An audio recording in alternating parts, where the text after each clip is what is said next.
Pada episode sebelumnya, Ichikawa tidak sengaja bertemu dengan kaiju misterius yang menyamar sebagai petugas kebersihan.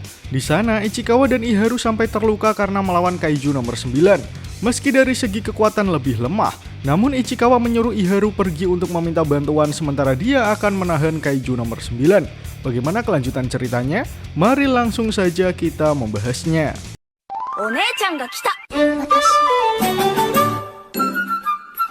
Di sana, Ichikawa langsung paham jika dia sama sekali bukan tandingan kaiju nomor 9 karena Kikoru Shinomiya saja dibuat tak berdaya oleh kaiju yang ada di depannya. Namun setidaknya, Ichikawa berniat mengulur waktu agar Iharu bisa kabur dan meminta pertolongan. Tak lama kemudian, Leno melepaskan tembakan beruntun ke arah kaiju nomor 9. Namun kaiju tersebut dengan mudah dapat menahan peluru yang mengenainya. Tak mau menyerah, Leno Ichikawa terus berupaya menembakkan senjatanya ke arah kaiju tersebut. Iharu yang berlari sembari melihat kemampuan Leno tak menyangka jika teman satu angkatannya tersebut mampu bertarung melawan kaiju yang mengalahkan Kikoru. Di sana ia yakin bahwa Ichikawa yang sekarang sudah berbeda dengan yang kemarin. Dengan kata lain, kemampuannya meningkat pesat. Dalam satu serangan, bahkan Iharu hampir terkena peluru yang menyasar kepadanya. Beruntung ia mampu menghindar sehingga tidak berakibat fatal. Akan tetapi di sana dia merasa sudah kalah bersaing dalam hal kemampuan dari Ichikawa. Oleh karena itu ia sangat kesal. Kemudian kita flashback sewaktu Hoshina menjelaskan bahwa akan ada tembok yang bisa dicapai untuk pelepasan kekuatan. Hal itu ada di sekitar 20-30%. Masalahnya tidak semua orang bisa melewati tembok tersebut. Di sana Iharu mulai berpikir, pelepasan kekuatannya belum bertambah dari 20% sejak 2 minggu lalu.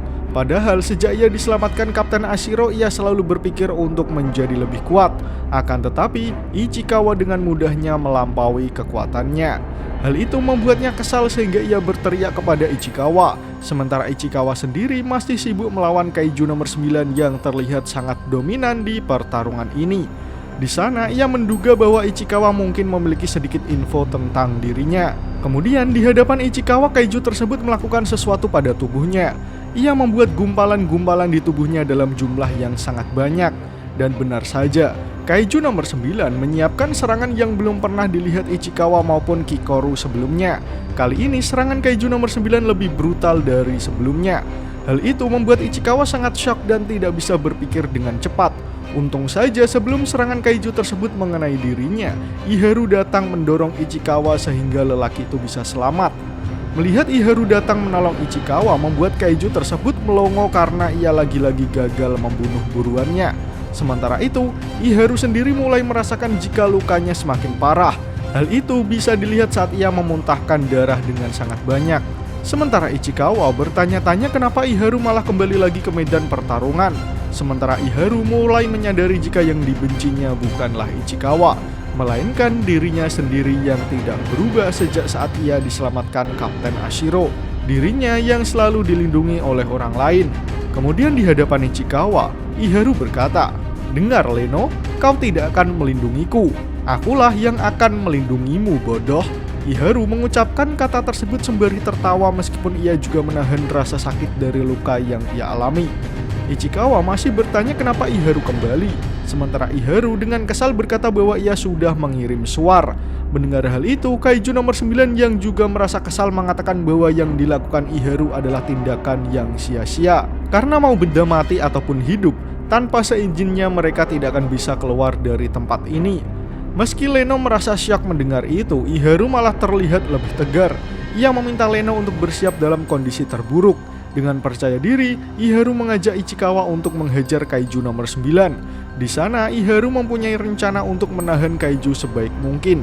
Lalu saat ada celah, ia ingin Ichikawa menggunakan senjata terkuatnya pada kaiju. Ichikawa memahaminya setelah mendengar rencana itu. Lalu dengan tatapannya yang sangat fokus, ia akan melakukannya. Leno bergerak dengan sangat lincah di depan, sementara Iharu menunggu momen yang tepat untuk menyerang. Terlihat kaiju nomor 9 juga tak mau tinggal diam saat berondongan peluru mengenai dirinya. Terlebih lagi, peluru yang digunakan Iharu adalah peluru listrik, hal yang membuat Ichikawa sedikit terkejut. Namun karena peluru tersebut, kini kaiju nomor 9 bergerak untuk membereskan Iharu terlebih dahulu. Kemudian, Iharu juga melatih fokusnya untuk melihat timing yang pas ketika kaiju nomor 9 melepaskan serangannya. Ketika Iharu melihat dan merasakan serangan kaiju dengan sangat baik, akhirnya ia juga bisa menghindari serangan kaiju menggunakan jarinya. Kemudian saat kaiju nomor 9 kembali terkena peluru listrik yang ditembakkan Iharu, lelaki itu berteriak kepada Leno untuk menyerangnya sekarang juga. Kini Ichikawa bersiap menggunakan serangan terkuatnya yang bernama Maximum Release Force. Di sana Ichikawa sampai memohon kepada Tuhan untuk kali ini saja serangannya berhasil dan lebih kuat dari Kikoru Shinomiya. Tak lama kemudian, setelah serangan itu dilepaskan Ichikawa, terjadi ledakan besar yang terjadi di lokasi pertarungan. Leno dan Iharu yang melihatnya belum tahu apa yang terjadi dengan kaiju tersebut. Namun, terlihat potongan daging kaiju tercacar di mana-mana. Tapi ternyata potongan daging itu berasal dari tembok mayat kaiju yang sebelumnya sudah dikalahkan pasukan pertahanan. Kaiju nomor 9 berhasil membuat tembok mayat tersebut untuk melindungi dirinya dari serangan maksimum Ichikawa. Melihat hal itu, Leno dan Iharu sedikit tak percaya bahwa usahanya untuk menghabisi kaiju nomor 9 ternyata gagal. Kini dari dalam tembok mayat, muncul kaiju nomor 9 yang sehat walafiat dan menyapa keberadaan Ichikawa serta Iharu. Dengan sangat menyeramkan, kaiju tersebut muncul tepat di hadapan Ichikawa sembari menghardik apakah Ichikawa dan Iharu sudah kehabisan ide untuk melawannya. Sedetik kemudian, setelah kaiju tersebut muncul, tubuh Ichikawa langsung terkena tembakan yang dikeluarkan oleh kaiju nomor 9. Tak main-main, karena jumlah peluru yang mengenai tubuh Ichikawa sangatlah banyak. Di sisi lain, wakil Kapten Hoshina mendapat laporan dari ketua peleton Ikaruga. Di sana, ia melapor bahwa ia sudah kehilangan kontak dengan Ichikawa dan Iharu dalam waktu yang lama. Ikaruga tak bisa menghubungi ataupun mendeteksi status vital mereka. Laporan itu juga didengarkan oleh Kafka yang tak jauh dari Hoshina. Ditambah lagi, ia melihat bahwa mayat-mayat kaiju yang ada di sekitarnya bergerak-gerak. Dari sana, ia sudah tahu bahwa ada hal yang tak beres terjadi pada Ichikawa. Kemudian Kikoru juga menghubungi Kafka. Dia melaporkan bahwa kaiju yang menyerangnya tempo hari kini ada di sini. Mendengar hal itu, ekspresi Kafka menunjukkan keterkejutannya. Ia langsung khawatir akan keselamatan Ichikawa dan Iharu jika berhadapan dengan kaiju yang mengalahkan Kikoru. Kemudian kita kembali ke pertarungan Ichikawa dan Iharu. Terlihat setelah terkena tembakan beruntun, tubuh Ichikawa tumbang. Di sana ia merasa bahwa tubuhnya terasa panas. Ia tahu ia harus menghentikan pendarahannya dan bangun. Karena selama ia masih hidup, pertarungan ini belum berakhir. Namun meski Ichikawa menggeliat sekalipun, kaiju yang menjadi musuhnya masih sehat bugar di hadapannya. Bahkan ia bertanya apakah Ichikawa masih bisa bergerak. Dari sana ia mendapat jawaban bahwa ternyata cukup sulit mematikan semua fungsi dengan membuatnya tetap hidup. Melihat kejadian itu, Iharu tidak mau tinggal diam. Ia langsung mengarahkan senjatanya ke arah kaiju supaya ia tidak langsung menghabisi Ichikawa. Namun semua tembakan Iharu dapat dengan mudah dipentalkan kaiju nomor 9 ke segala arah. Iharu sendiri tak percaya dengan apa yang dilihatnya. Namun kaiju nomor 9 berkata bahwa ia sudah terbiasa melihat tembakan itu. Jadi ia bisa dengan mudah mementalkannya. Tak lama kemudian, Iharu terkena serangan jari kaiju yang membuatnya kembali terluka.